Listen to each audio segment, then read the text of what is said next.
Quantum mechanics is a branch of physics that helps explain the behavior of matter and energy at very small scales.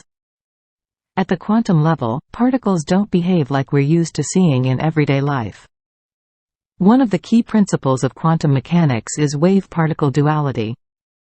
This means that particles, like electrons, can behave like both waves and particles depending on how they're observed. Another essential principle is superposition, where a particle can exist in multiple states at once. This is known as a quantum state, and it's often represented using Schrödinger's equation. One of the most famous and mind-bending thought experiments in quantum mechanics is the Schrödinger's cat. This thought experiment demonstrates the concept of superposition, where a cat inside a sealed box can be both dead and alive at the same time. Another important principle in quantum mechanics is entanglement. This occurs when two particles are linked in such a way that the state of one particle affects the state of the other no matter how much space is between them.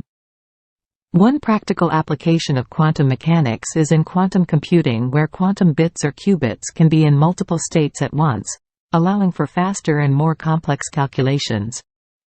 Quantum mechanics also helps explain the behavior of lasers, transistors, and even the sun. Thanks for watching. Please like and subscribe to our channel.